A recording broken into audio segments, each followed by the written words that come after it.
Bonjour et bienvenue au balado hors piste. Le balado qui s'intéresse au parcours des intervenants plein air et à tout ce qui touche de près ou de loin leur domaine professionnel.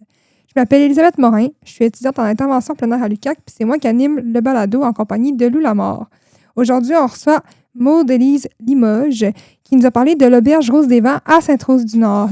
Elle nous a parlé un peu de tout ce qui touche l'auberge, puis c'est super intéressant. Donc, sans plus attendre, bonne écoute, merci.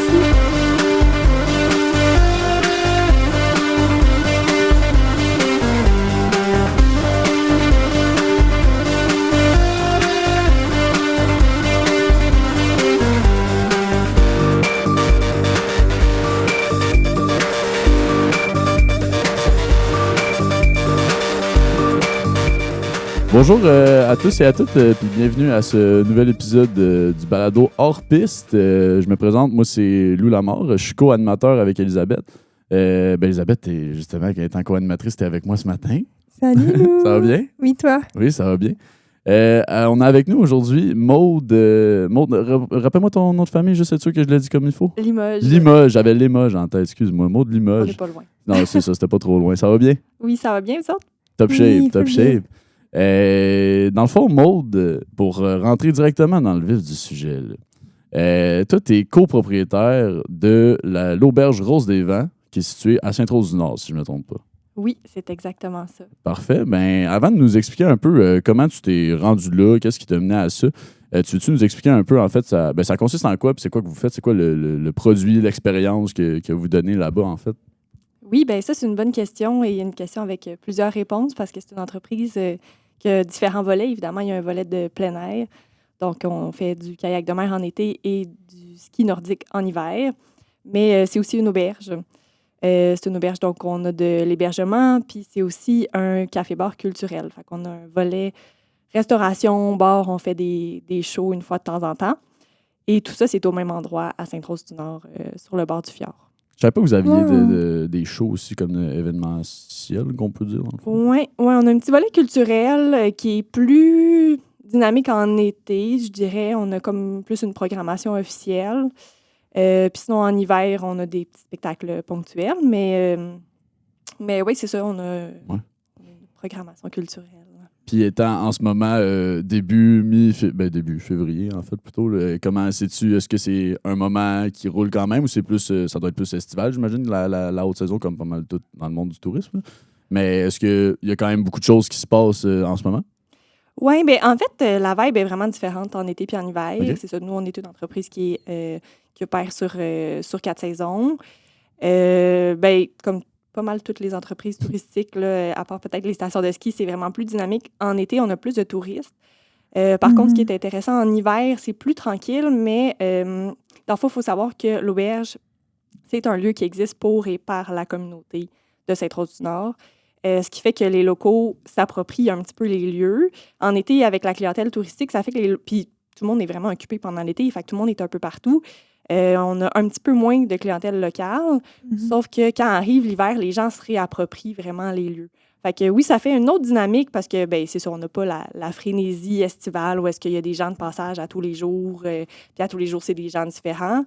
Mais on a vraiment la communauté qui est au rendez-vous en hiver. Il y a aussi un peu de touristes, là, mais c'est beaucoup plus local. Puis quand tu dis local, tu parles vraiment de Sainte-Rose ou de comme Saguenay environ aussi?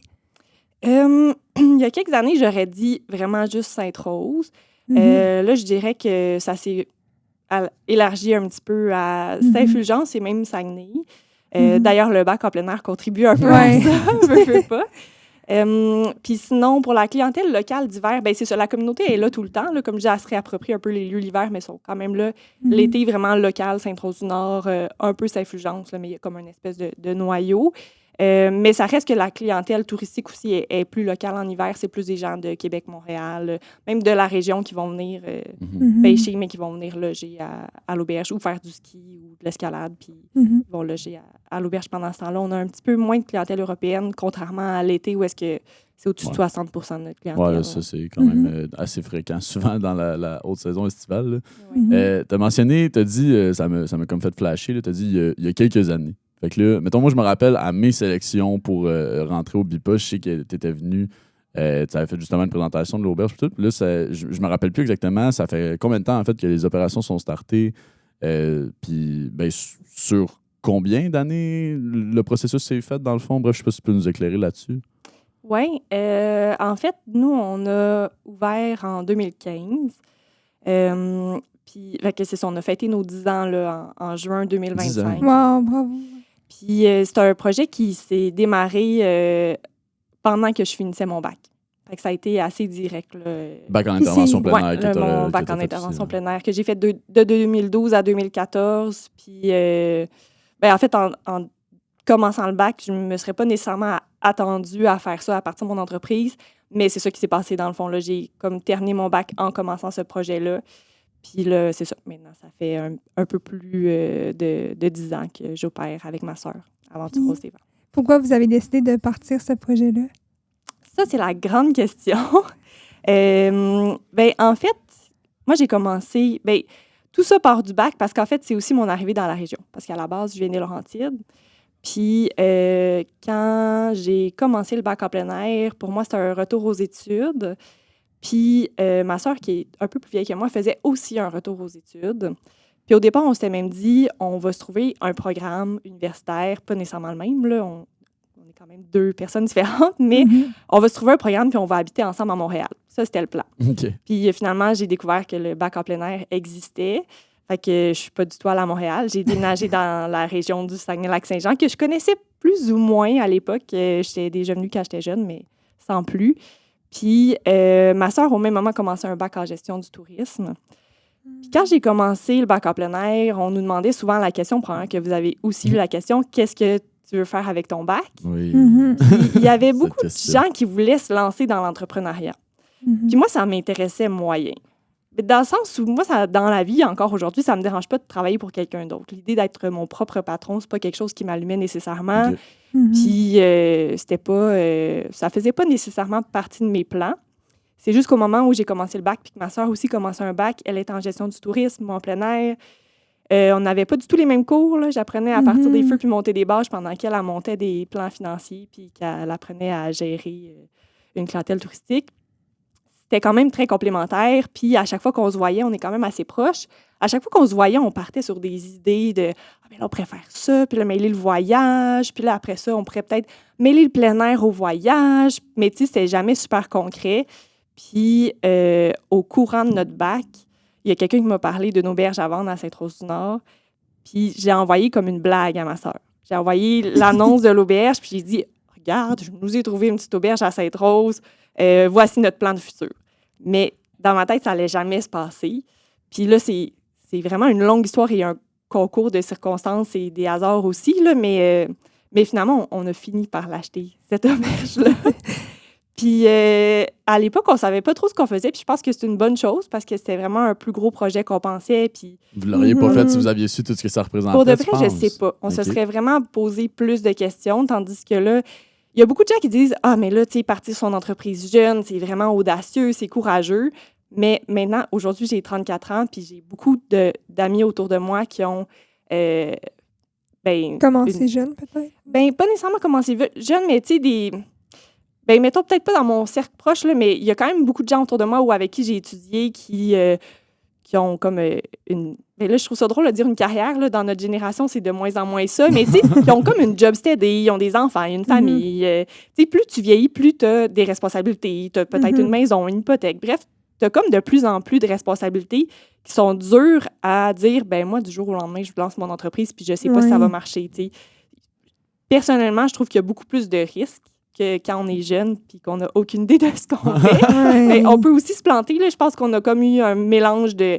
On avait un bon instinct puis on s'est bien entouré. Il y a beaucoup de choses qui ont fait en sorte que ça fonctionne, mais le fait de ne pas trop savoir dans quoi on s'embarquait au début, ça...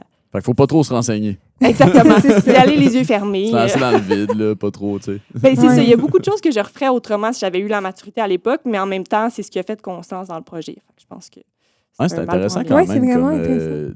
Dilemme. Peut-être que dilemme, c'est pas le bon mot, là, mais l'espèce de paradoxe de comme je l'aurais peut-être pas fait si j'avais su plus, mais en même temps, ça a fonctionné au final. Tu sais. Ça a dû être beaucoup d'adaptation puis beaucoup de travail acharné, j'imagine. Ça a dû venir aussi un peu graduellement parce qu'il y a comme plusieurs exactement, là, si je peux dire, là, de comme vous avez le bar, là, justement, tout ce qui est plus tourisme d'aventure, mettons. Fait que ça n'a pas dû commencer puis être tout ça, ben, j'imagine. Non, c'est pas tout ça. Puis, tu sais, au début, on était 2, ma soeur et moi. Ouais. Mais heureusement qu'on était 2 là-dedans, je pense qu'on formait un bon duo, puis on a vraiment des compétences complémentaires qui ont fait en sorte que ça fonctionne.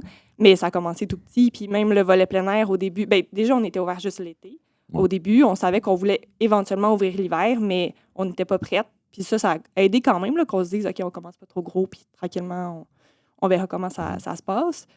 Mais au début, le volet plein air, c'était en partenariat avec, à l'époque, Organisation, qui est rendue Saguenay Aventure, pour qui j'avais travaillé 2 étés avant là, en kayak de mer. Puis c'était avec eux qu'on a fait un partenariat pour que eux autres aient une base de kayak de mer à Sainte-Rose-du-Nord opérée par Aventure Rose des Vents. C'était un partenariat qu'on avait. Puis, au courant de l'été, eux autres, ils étaient comme en train de partir la boutique hors circuit. Puis, comme nous, on était dans nos débuts. Puis là, on vivait comme plein d'affaires chacun de notre côté. Puis ça a fait en sorte que, quand l'été a avancé, c'est devenu naturel que nous, on reprenne ça de notre côté puis qu'eux se détachent. Là. C'est resté des très bons amis. Là. On s'entend super bien, mais c'est devenu complètement indépendant. Mais si on n'avait pas eu ce partenariat-là au début, on n'aurait pas été capable d'acheter une flotte de kayak puis de partir des activités. Ça aurait été trop lourd là, pour lancer l'entreprise. Puis est-ce que vous avez commencé à 2 employés ou vous avez déjà commencé avec une équipe plus que 2? On était juste 2. On a eu, au début, là, la toute première année, on a eu une bénévole qui était supposée rester une semaine, qui est restée tout l'été avec nous, puis qui nous a beaucoup aidés. Puis, mais tu sais, c'est ça, c'était du bouche à oreille. Là, on a sorti le site web, je pense que on avait déjà ouvert. On avait ouvert une page Facebook rapidement là, avant d'ouvrir. Puis, fait que tu sais, c'était quand même un été relax. Pour nous, c'était intense, puis c'était un gros été, puis on travaillait 7 jours sur 7. On habitait dans l'auberge. Fait que tout était intense, mais avec un pas de recul, ça n'a rien à voir avec ce que c'est aujourd'hui.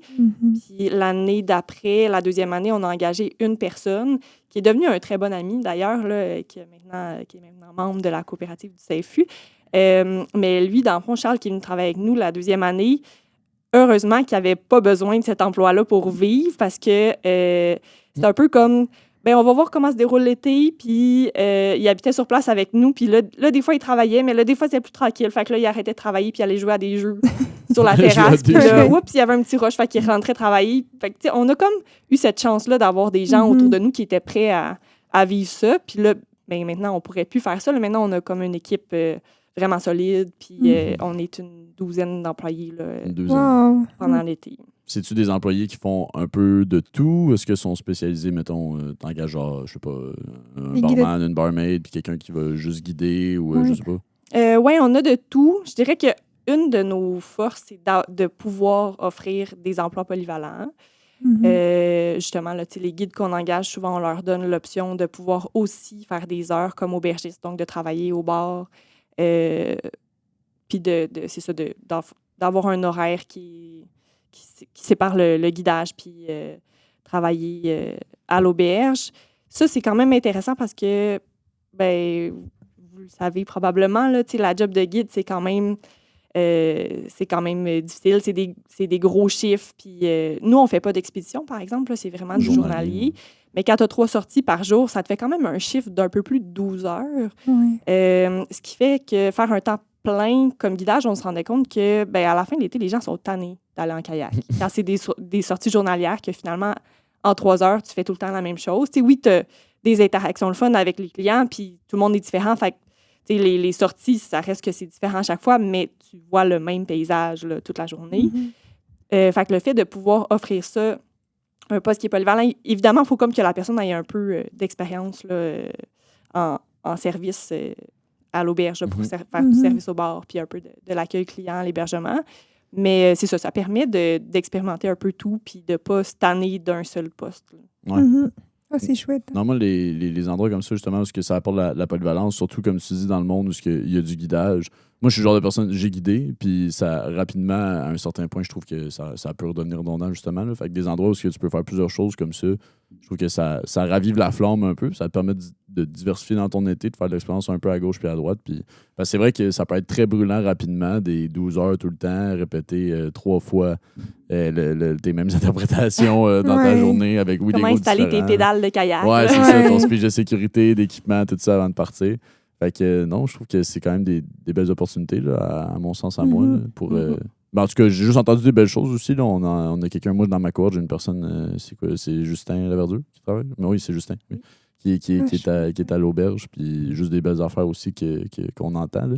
On se fait souvent inviter aussi dans des événements. Là, c'est super beau aussi. Ouais, il y a un allé, c'était quoi? C'était une affaire, un party country, je pense. Ah, ça, c'est fin de saison. C'est fin de saison, ça. C'était de Noël que j'ai entendu.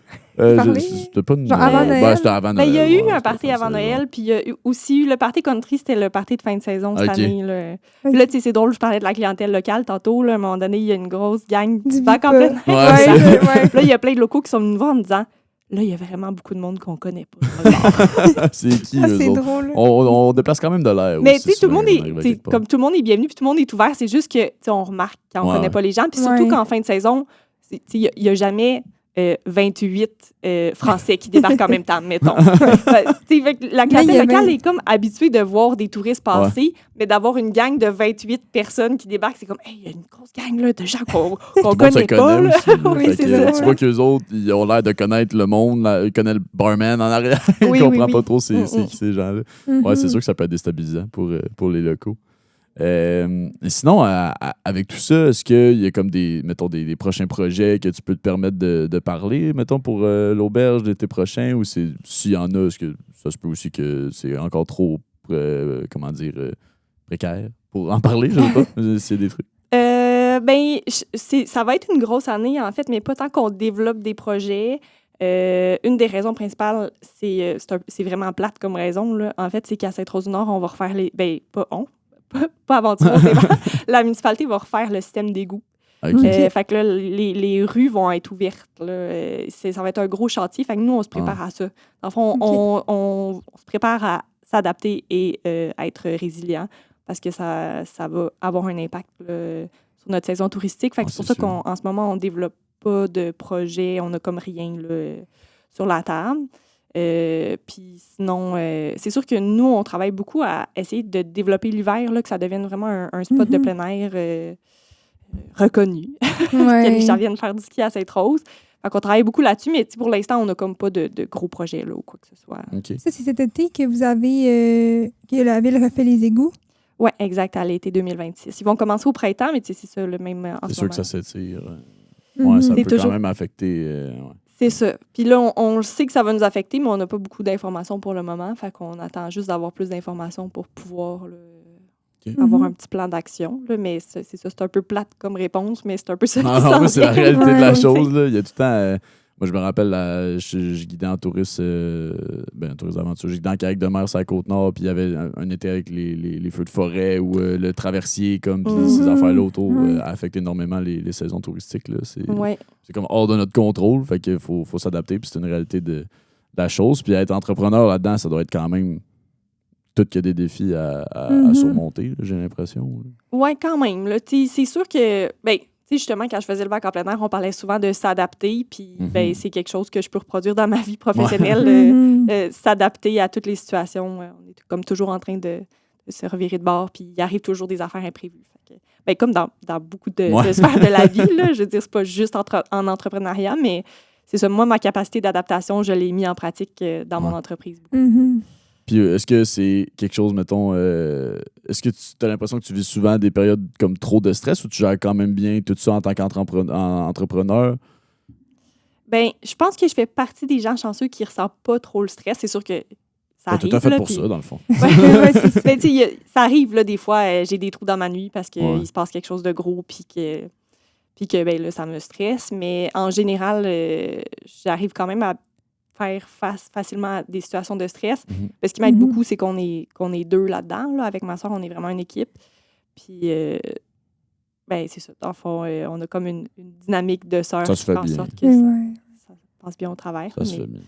Ouais. On vit le stress différemment aussi, là, mais Mais ouais, je pense. Ouais, ça paraît. Ma question était un peu lancée comme ça sur le stress, mais je sais pas, je pense que mon but, c'était plus de mettre en lumière un peu la réalité d'être entrepreneur, justement, pour que le monde qui écoute comprenne un peu c'est quoi les réalités de la chose. Puis oui, les beaux côtés, mais les réalités des fois plus difficiles aussi. Là. Oui, puis c'est ça, tu l'as nommé un petit peu, mais l'industrie touristique, c'est un secteur où est-ce que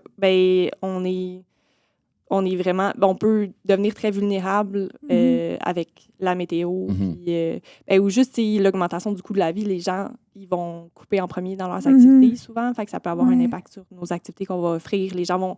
Oui, ils vont continuer à venir dormir, mais ils vont peut-être consommer moins au bar ou ils vont couper sur l'activité.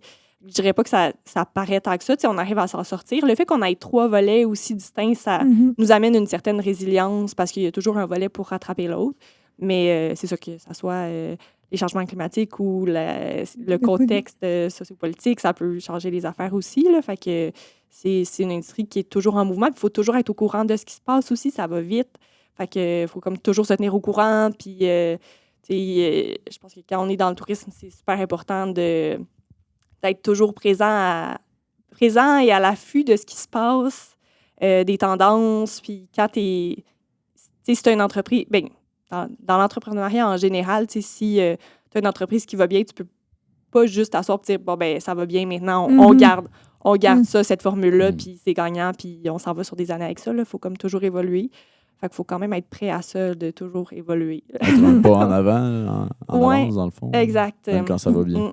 Puis c'est facile de se sentir dépassé aussi, là, de sentir que, OK, si on ne l'avait pas vu venir, puis il y a déjà, mettons, si je prends l'intelligence artificielle, là, on en parle beaucoup, là, ça commence à faire un moment déjà, là, mais des fois, là, on s'en rend compte, OK, il y a déjà plein de gens qui l'utilisent, OK, faut qu'on soit au courant de nous autres aussi, même si on ne l'utilise pas dans notre vie tous les jours, même si on n'est pas nécessairement pour, ou si on a...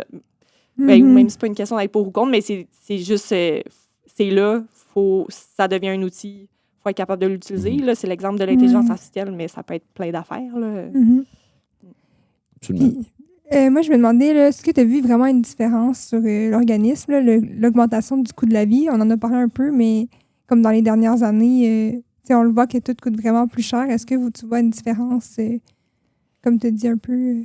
Je dirais que on l'a pas tant vu sur l'achalandage. On l'a surtout vu sur ce que, mettons, un client va consommer pendant son séjour. Excusez, j'ai accroché le micro. C'est ça. On voit que les gens restreignent un petit peu leurs dépenses ou sinon, nous, on voit qu'il faut qu'on augmente nos prix. Puis c'est un peu difficile de jongler avec ça parce que dans notre mission d'entreprise, on a... on veut être accessible, on veut rester, avoir des prix accessibles et pour la clientèle touristique, mais surtout pour les locaux. Puis ça, c'est difficile des fois parce qu'on a aussi, dans nos valeurs, le développement durable, puis dans toutes nos actions, ça transparaît, notamment au niveau de la restauration puis du bar. C'est que des produits locaux et faits maison, mais ça se paye. Puis c'est ça, ça a comme un coût. Puis là, des fois, on n'a comme pas le choix d'augmenter nos prix. Puis on le voit là, qu'à un moment donné, il faut faire des choix là, de la façon dont on va s'approvisionner puis de la façon qu'on va mettre nos prix. Là. En tout cas, c'est pas super clair, mais ça joue. C'est une réalité qui est très paradoxale là, de justement vouloir rester accessible, mais avoir des valeurs de développement puis de, mettons, mettre en valeur les produits locaux puis tout ça. Puis au final, ça coûte plus cher. Fait que là, c'est d'arriver au juste milieu entre les deux. C'est sûr que c'est complexe dans le monde aujourd'hui dans lequel on est. Là. Je pense que c'est une réalité qui touche beaucoup d'entreprises alentours dans plein de domaines différents. Là. Puis surtout avec le coût de la vie qui augmente non-stop. Définitivement, c'est sûr que c'est un gros enjeu. Ça doit pas être évident de gérer ça, surtout quand tu as une clientèle, j'imagine, qui est régulière puis comme locale. Tu sais, je veux dire, les gens, ils doivent venir souvent, puis ils aiment les produits. Puis là, quand ils voient les augmentations, des fois, ça peut être comme... Je sais pas, ils doivent passer des fois des commentaires ou je sais pas trop. Oui, je dirais que la clientèle locale est quand même au courant, tu sais, de la réalité. De la réalité, oui, puis tu sais, ils voient bien là, qu'on n'est pas là pour les crosser, là, dans le sens où, genre, on existe pour et par la communauté. Fait que les gens ont un grand sentiment d'appartenance, fait puis il y a une grande transparence là-dedans. On essaie beaucoup aussi de c'est sûr qu'on peut pas tout le temps, là, mais on essaie d'avoir des prix pour les locaux. Puis, veux pas, là, ça va paraître un peu... On dirait que je vais passer du coq à l'âne, là, mais comme, veux pas, les touristes de l'extérieur, ils ont un impact, oui, sur l'environnement, là, voyager. Mhm. On sait tous, ça a un grand impact sur l'environnement, mais ça a aussi un impact sur la communauté. Puis, des fois, on va fixer des prix plus élevés pour les touristes, puis un peu moins chers pour les locaux. Puis là, en tout cas, j'exprime un peu mal ma pensée, mais dans le sens où, pour nous, c'est vraiment important d'avoir cette espèce de communauté-là autour de l'auberge. Fait qu'on va faire en sorte que cette communauté-là puisse continuer à venir. Puis que ça ne devienne pas juste un endroit pour les touristes. Puis on veut que ça soit ouvert aux touristes, on veut qu'ils viennent, mais c'est vraiment important pour nous, ce mélange-là, ce qui fait que des fois, on essaye de faire un peu là, d'équilibrer nos prix de cette façon-là, là, avoir des avantages locaux, dans le fond. C'est une belle vision, je trouve.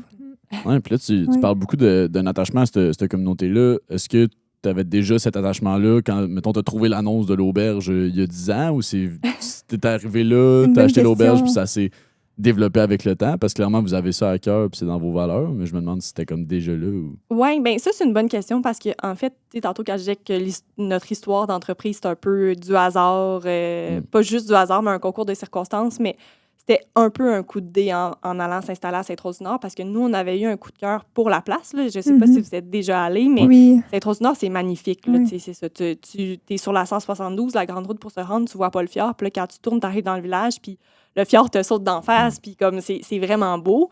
Fait qu'on avait déjà un coup de cœur pour le territoire, mais on connaissait personne dans le village. On connaissait une personne dans le village. Puis quand on a eu cette opportunité-là d'acheter l'auberge, c'est ça. À part cette personne-là qu'on connaissait, on connaissait personne. Puis dans notre plan d'affaires, on s'était dit ça serait vraiment le fun qu'il y ait la communauté qui vienne, même si on ne la connaissait pas à l'époque, puis que ça fasse une espèce de mélange avec les touristes, que ça crée une espèce d'expérience authentique qu'aujourd'hui, on appelle beaucoup « live like a local ». On avait comme un peu cette idée-là. Puis, mais des fois, tu l'écris sur papier, puis en réalité, c'est pas ça qui se passe. Puis ça aurait très bien pu pas se passer comme ça parce qu'on connaissait personne. Puis au final, je pense qu'on est arrivé avec cette espèce de naïveté-là qui a donné confiance aux gens, je pense. Je sais pas trop comment l'expliquer, mais ça a vraiment fonctionné. T'sais, au final, les gens se sont beaucoup appropriés les lieux, mais ça s'est pas non plus fait du jour au lendemain. Les gens sont comme arrivés par curiosité. Puis là, finalement, il y a eu un tout petit noyau d'habitués qui se sont mis à se tenir à l'auberge, mais la communauté était vraiment différente à l'époque. Nous, on était vraiment les petits jeunes là, qui venaient s'installer. Il y avait déjà des gens qui avaient comme un peu battu la traîne avant nous. Il y avait eu des festivals, c'est un peu comme ça qu'on s'était ramassés là. Mais c'est du monde pas beaucoup plus âgé que nous, là, ça reste des amis, mais qui étaient quand même un peu plus âgés que nous. Nous, on était les petits jeunes qui débarquaient. Mais au fil des années, il y a des gens de notre âge qui sont arrivés. Puis, j'aurais pas osé dire ça il y a quelques années, mais l'auberge a fait en sorte qu'il y a beaucoup de gens qui viennent s'installer à Sainte-Rose. Je trouve toujours que quand je dis ça, ça fait vraiment pas modeste, mais ça reste que c'est ça.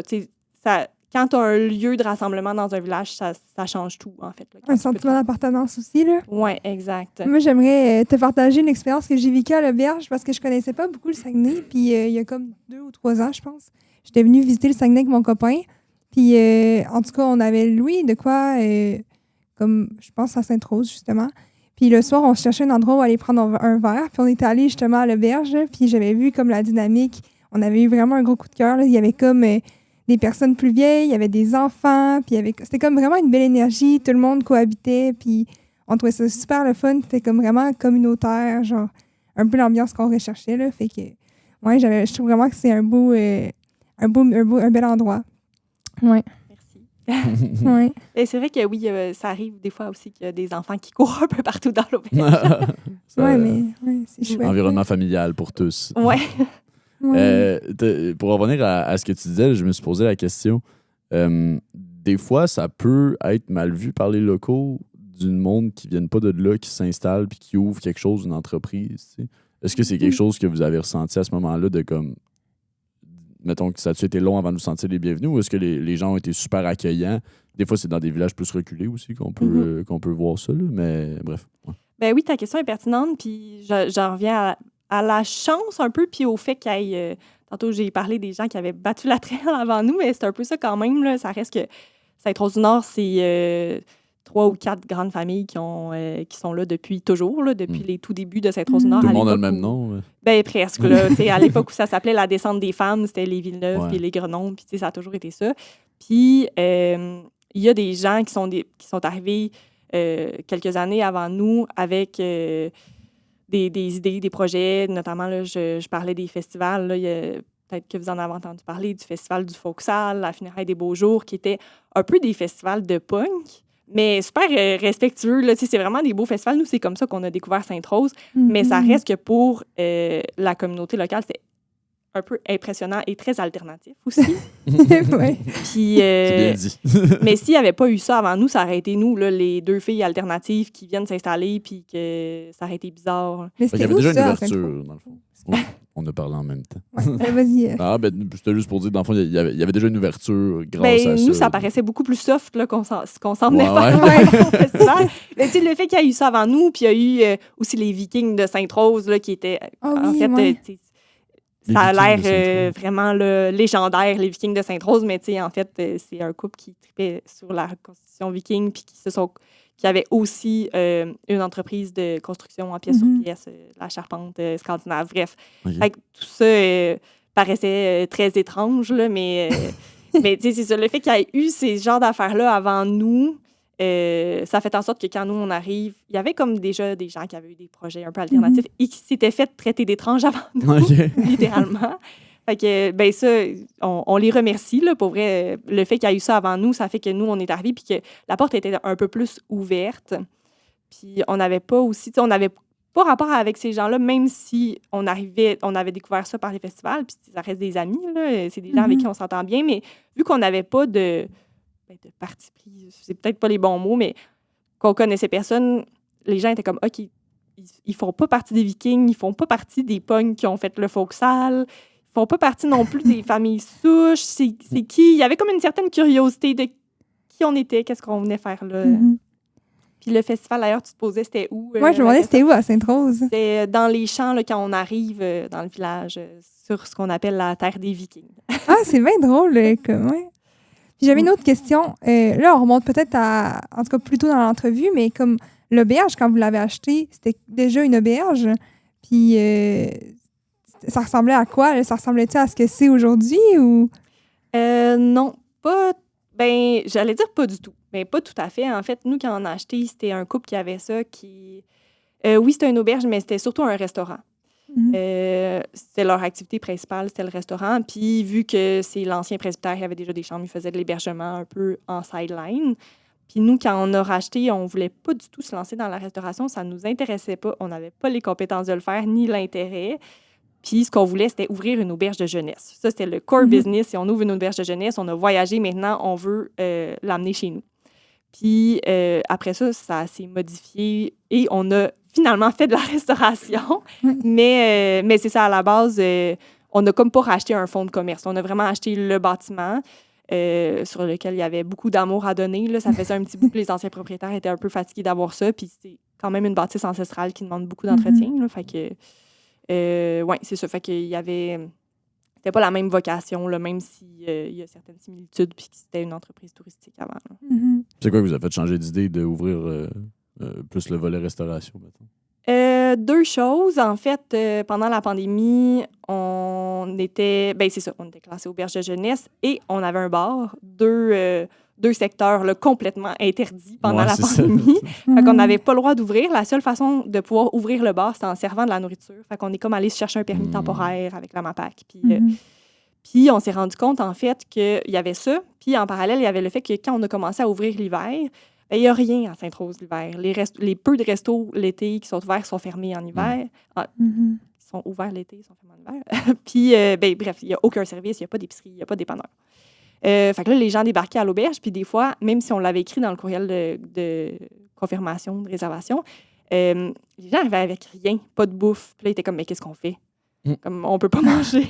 Au début, on vendait des paquets de pâtes sur le side là, pour dépanner le monde, puis on s'est dit, ça n'a pas de bon sens. Il faut comme un peu qu'on devienne autonome, puis que les clients qui débarquent chez nous en hiver, ils soient pas dépourvus. Parce que même en l'écrivant puis en prévenant ça dans vos courriels, les gens ne lisaient pas ça puis ils arrivaient... Non, c'est pas tout le monde qui lit les courriels de confirmation. Puis en même temps, c'est C'est ça. Je comprends aussi, là, je me rends compte que moi aussi, je fais ça. Là, je lis un peu en ouais? diagonale. Ouais, Ouais, je suis comme ça aussi. Puis mettons, là, l'épicerie la plus proche de Sainte-Rose, c'est à Saint-Fulgence. Ouais, à Saint-Fulgence. Ouais. Chez Achille, tu peux t'acheter un 2x4 en même temps. Ouais. Des œufs. Ouais, OK. Oui, ça fait une petite route quand même. C'est combien de temps Ouais. entre les deux? On dirait que je suis moins C'est 20 familier. minutes. OK. C'est pas si Pas si loin. pire, tu sais, Puis ouais. ça se fait. C'est juste qu'une fois que tu t'arrives, tu es en vacances, puis là, tu déposes tes bagages, tu arrives de faire de la route, tu pas le goût de reprendre la route pour aller, mettons. Puis, tu sais, chez Achille, ça dépanne, c'est le fun, mais c'est pas non plus une épicerie si complète. Là. Mhm. Il y a moyen de faire une épicerie. Bonne quincaillerie, par exemple. C'est une bonne quincaillerie. Ils sont vraiment smart. C'est OK. beau. Ouais, ben, ça doit être quand même toute une gestion d'avoir tous ces départements-là. Puis en ce moment, mettons, là, tantôt, vous avez dit que. Ben, vous avez dit, on dirait que je viens de te vous voyer. T'as dit que vous faites du ski aussi, l'hiver. Oui. En ce moment, ça, c'est du journalier. C'est-tu comme à tous les jours ou est-ce que les opérations roulent un peu moins en hiver comme ça? Comment que ça fonctionne? Oui, ça roule un peu moins en hiver. On est ouvert du jeudi au dimanche. OK. Le ski, c'est vraiment quelque chose qu'on fait par passion pour le moment. Dans le sens où on est toute une gang qui fait du ski, autant dans la communauté, mais à l'auberge aussi. Là, Il y a celle de la FQME pas loin aussi, là, qui Aussi. est quand même. Ouais. D'emmener quelques clients là, pour les gens Ouais. qui vont skier là. Oui, exact. Nous, ce qu'on offre, c'est vraiment le ski nordique, par exemple. On est moins dans la descente. OK. Parce qu'on a le territoire pour ça. Tu sais, le site de la FQME, c'est vraiment le fun. Puis, je pense qu'il y a comme beaucoup de gens qui en profitent, là, moi y compris. Mais pour faire du ski de descente à Sainte-Rose-du-Nord, il faut travailler le terrain. Là. Tu sais, il y a eu beaucoup d'heures faites pour qu'on puisse descendre puis que ça soit pas juste une forêt dense. Fait que le meilleur moyen de se promener sur le territoire de Sainte-Rose-du-Nord l'hiver pour le découvrir, il y a la raquette, là, mais il y a aussi le ski nordique qui est comme notre grande passion. Tant qu'à ça. Puis pourquoi je parle de passion, c'est parce que l'hiver, le ski nordique, c'est plutôt méconnu. Puis ceux qui en font, ils le font un peu par eux-mêmes. Tu n'as pas nécessairement besoin d'être guidé en ski nordique. Nous, l'idée de l'offrir guidé, c'est d'abord pour initier les gens s'ils n'en ont jamais fait. Là, on a l'équipement qu'il faut, puis on peut te montrer. On a un petit parcours facile pour que tu comprennes un peu c'est quoi avoir des skis d'un pied.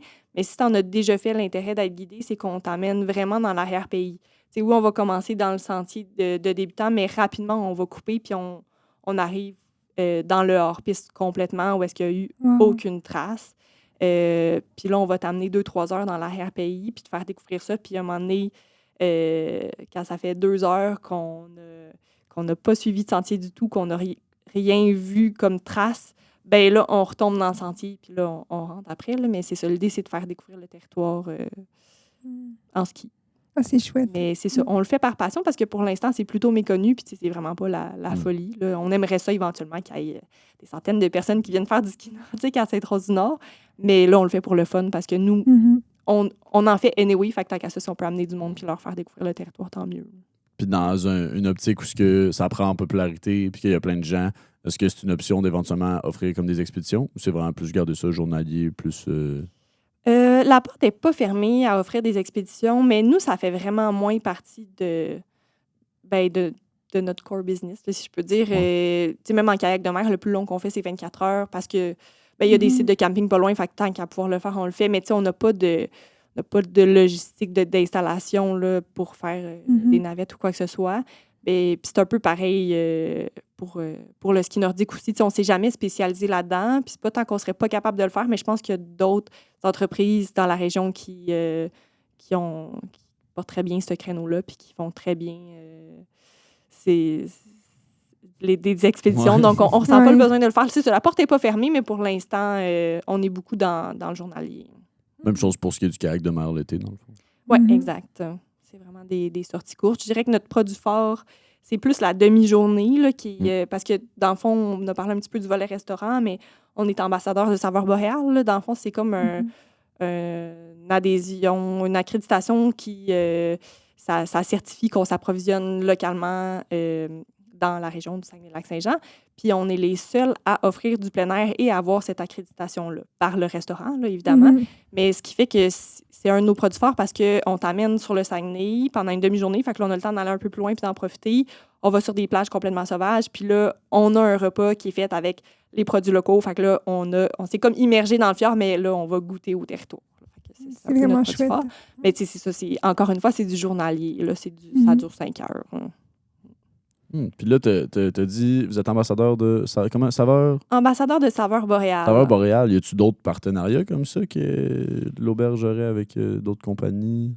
Dans le fond, ça, c'est pas tout à fait un partenariat. Là, c'est la table agro qui fait ça, qui est une table de concertation. Là. OK. Ça s'appelle aussi la zone boréale. Je sais pas si vous avez entendu parler. Mais des fois, il y a des produits qui est écrit zone boréale. Oui, exact. Ouais. Fait que, dans le fond, c'est vraiment clé en main. Là. C'est eux autres qui vont certifier là, qu'on est ambassadeur de Saveur Boréale. Puis, ils nous envoient une espèce d'outil, une grille dans laquelle il va y avoir... c'est comme séparé par groupe d'aliments. Là. Par exemple, si on prend les viandes, ben là, par rapport au nombre de produits disponibles dans la région, tu serais supposé d'avoir tant de pourcents de ta viande sur ton menu qui vient de la région ou, par exemple, dans les produits laitiers ou fruits et légumes. Tu sais, plus il y a de la disponibilité dans la région, plus il faut que ton pourcentage de produits locaux soit élevé. Mais s'il n'y en a pas beaucoup, ben à ce moment-là, ton pourcentage peut être plus bas étant donné qu'il n'y a pas beaucoup d'offres. Puis là, en fonction du pourcentage que tu as, ça te donne une espèce de cote, puis c'est ce qui te permet là, d'avoir l'accréditation. Ouais. Ah, c'est chouette. C'est vraiment intéressant. Puis là, moi, ça m'amène à me poser une question par rapport à ton mandat de cordeau du projet d'économie sociale.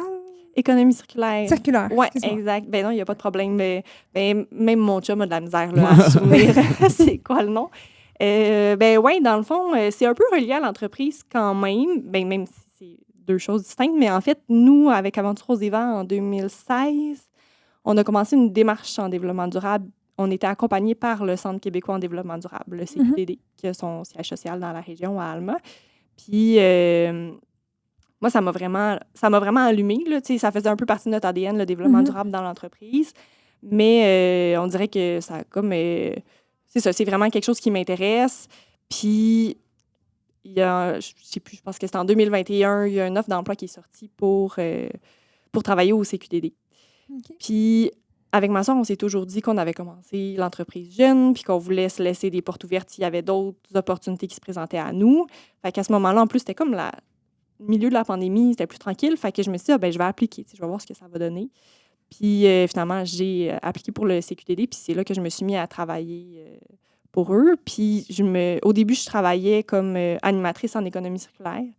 Fait que, dans le fond, mon objectif, c'était de créer des liens entre les organisations de la région pour qu'elles s'échangent des ressources et des matières. Dans le fond, quand il y a quelqu'un on dit souvent les déchets des uns deviennent les intrants des autres. Là, c'est un peu grossier comme portrait, mais c'est ça. Quand il y a une entreprise qui a un résidu, un sous-produit, ben nous, on essaie de trouver un repreneur. Fait que là, ça fait ce qu'on appelle des maillages là, entre deux organisations de la région. Puis, au fil du temps, en travaillant comme animatrice, je suis devenue coordonnatrice du projet. Fait que là, maintenant, ça fait 3 ans là, que je coordonne ce projet-là. C'est une grosse game de Catane, dans le fond. Oui, exactement. Oui, j'avais jamais vu ça de même. Simplifier ça comme ça. Là. Exactement. Moi, c'est ça qui m'est venu en tête. Dans le fond, vous ramenez le troc. Oui, mais des fois, ça se paye aussi. En fait, il y a des gens qui, finalement, ils génèrent des nouveaux revenus alors qu'au départ, ils payaient pour se débarrasser d'une ressource, puis ils se rendent compte que cette ressource-là, il y a des gens qui sont intéressés à la payer. Fait que ça devient une opportunité d'affaires. Ouais. Ça te prend-tu beaucoup de temps dans ton horaire, ce mandat-là? Bien, en fait, je pourrais presque faire du temps plein là, parce que c'est infini le travail qu'il y a à faire. Mais en réalité, je ne fais pas beaucoup d'heures. Je travaille à temps partiel. Je travaille à peu près 1 journée et demie ou 2 journées par semaine.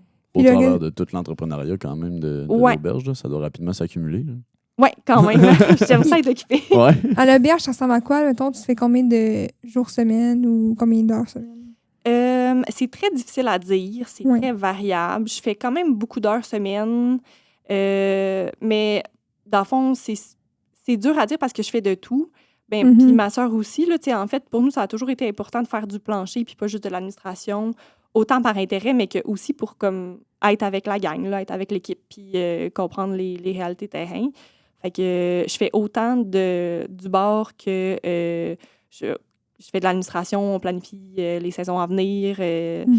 Puis cet hiver, c'est moi qui s'occupe de la cuisine. Là. J'avais jamais fait ça avant, mais c'est super tranquille. Là, mais fait que c'est dur de dire le nombre d'heures que je fais, mais j'en fais beaucoup. C'est chouette. Ouais, c'est sûr que ça te remplit rapidement un horaire quand même. Oui, quand même.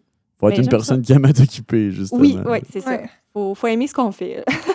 Ouais, c'est une job de passion, c'est sûr, mais je pense Ouais. qu'aussitôt que tu étudies ou que tu diriges dans le monde du plein air, c'est définitivement en bonne partie par passion là, qu'il faut aller faire ça, parce que c'est souvent du gros travail, justement, comme Ouais, ça. tu peux pas faire semblant d'aimer ça. Là. Non. Ça marche pas longtemps. Ouais. Non, c'est ça. Tu peux faire semblant, mais pas longtemps, parce que Exactement, ouais. généralement, ça t'offre peut-être un petit peu moins. Mm. Voilà. C'est vrai. T'avais-tu autre chose à rajouter avant notre... Non, mais là, le temps, il file. Mais Ouais, c'est c'est vraiment ça. intéressant. Là. En tout cas, il y a plein de choses à penser que j'aurais pas pensé dans l'entrepreneuriat. Puis je trouve ça vraiment... c'est vraiment intéressant. Mais on viendrait à notre question finale. Donc, tu la dire cette fois-ci? Ouais, ben c'est vrai que c'est tout le temps toi. C'est tout le temps moi qui la Caroline. pose. Fait que là, c'est à ton tour. C'est mon plaisir aujourd'hui. Fait que dans le fond, ben, comme la question finale, ben, on demande à tout le monde qui vient si tu avais un conseil à donner à un étudiant ou peu importe qui que ce soit qui va ben, travailler ou étudier dans le domaine du plein air comme intervenant ou peu importe, ben, si tu avais un conseil à donner, ce serait lequel? Ça peut être en lien avec ton côté entrepreneurial ou avec n'importe quel autre côté que tu connais qui vient rejoindre le monde du plein air. On veut juste un conseil. On a besoin d'aide. Oui, mais c'est une question qui est vraiment difficile. Là. J'y ai pensé d'ailleurs avant de m'en venir parce que j'ai eu la chance de pouvoir écouter quelques épisodes avant de m'en venir ici. Puis quand je suis arrivée, même, je confiais que je ne savais pas encore qu'est-ce que j'allais donner comme réponse. Le conseil que je pourrais te donner, ben, je pense que j'en ai deux finalement. Mon premier, puis je pense que ça a déjà été nommé parce que j'invente rien, là, mais tu sais, le conseil de garder des portes ouvertes, puis de saisir les opportunités, puis dire oui, puis aller parler aux gens, là, tout ça. Essayer plein des choses. de conseils en un, là, mais ouais, essayer des choses, là, être ouvert à ça. Ça peut vraiment nous faire découvrir beaucoup de belles choses. Puis je dirais que le deuxième conseil, c'est d'être consciente de son impact. Oh. Puis j'en ai parlé un petit peu plus tôt, là, quand j'ai dit que j'aurais jamais osé dire ça il y a quelques années, qu'il y a des gens qui sont déménagés à Sainte-Rose pour l'auberge, mais je pense que ça vient d'une certaine conscience qu'on a pris avec ma soeur au fil des années, de se rendre compte de l'impact qu'on a. Là. Puis là, j'en parle, moi, personnellement, c'est au niveau de notre communauté, mais ça peut être à différents niveaux, là, mais d'être conscient de son impact social, environnemental. Tantôt, tu as mentionné que tu avais peur Ouais. de dire ça puis que ça sonne pas modeste, mais je trouve que c'est une très bonne manière de dire ça avec humilité Oui, aussi. ouais. Là. C'est une réalité. Puis comme tu dis, ça vient avec ton conseil de comment être capable de se rendre compte de cet impact-là, d'en prendre conscience, puis autant de réaliser les choses que tu as été capable d'accomplir, puis de te permettre de voir ce que tu peux aussi accomplir dans le futur au travers de ça. Fait que, je trouve que c'est un très beau bon conseil. conseil. Ouais. Avec humilité aussi. Vraiment. Merci beaucoup merci pour ton temps, pour ces conseils, pour toutes ces informations-là. Je pense que le côté entrepreneurial du plein air est vraiment hyper important à mettre en lumière. Là.